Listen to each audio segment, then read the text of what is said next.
just kind of thinking about like the curbs and, how basic they are. How many different products are there under that umbrella?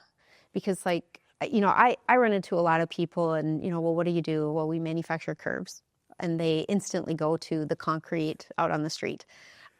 So, just tell me a little bit about like what is all under that umbrella?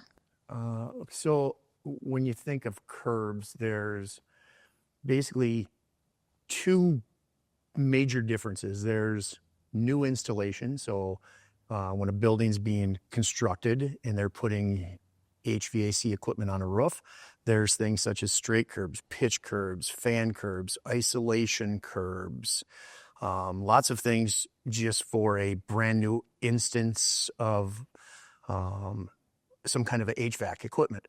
And that's a big component with so much construction going on.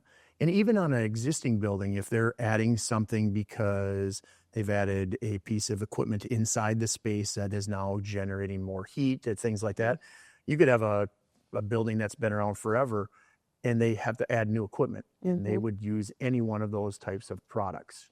And then there's the other side of it, which is the replacement. So unlike most people, I drive around and look at roofs when I'm driving around different cities and around Minneapolis. And every one of those pieces of equipment has a potential to be replaced. And the simplest, most cost-effective method is a roof curb adapter. Yeah.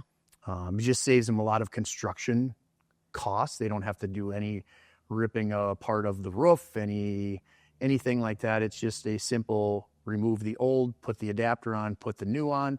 And so those are really the two main components of curbs, I guess. So when people are going to opt for a curb adapter, what I heard you say was it reduces the amount of construction and rework on the roof that they have to do. What are some of the things that they have to know when they make that choice? Really good question, because the more information that we can get up front, the better it is for quoting, drawings, realistic timelines of when we can have something built for them. Of course, the main thing is, what are you going to put on the roof as the new replacement? Things like the model number. With the model number comes the tonnage, which tonnage is very important in ensuring that we have proper airflow and enough space for airflow. And then with the existing curb and unit that's on the roof, it's pretty simple. There's 10 dimensions that we need. We need to know the outside dimensions of the existing curb, not the unit. We need to know 4 dimensions to locate the return and 4 dimensions to locate the supply. And with those 10 dimensions and knowing what the new is, we can make a curb adapter from it. Now, when when a contractor, say, goes to visit a job site, there's a chance that the nameplate on the rooftop that is being replaced is not there. And in that case, they should really take that information down. The 10 dimensions would really help in quoting and getting drawings. Sure. But there are times where the nameplate is still on the unit and they can literally pull off, it's a model ABC 3-ton unit. And if they provide us with that information, our database in our system can pull up exactly what that curb is. More than likely, there will be a 3D drawing already for that. And so it's pretty simple, basic information that we need to replace a rooftop and build them a curb adapter. Do you ever feel like, so when they have the nameplate, do you still think that it's important for them to get the 10 dimensions as well?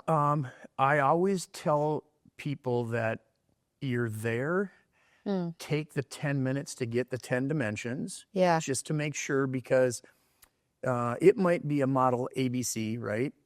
But somebody might not have done something to the OEM dimensions. And it's much better to know ahead of time that maybe a piece of ductwork is shifted or it's a different size than when you have all kinds of people to do the job, a crane, Yeah.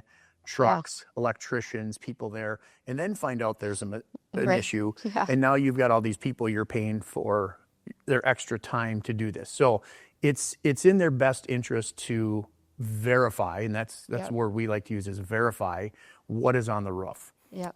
Typically what we find is most people verify, and those that don't, once they have a problem, they then immediately learn the benefits of verifying Sure. ahead of time.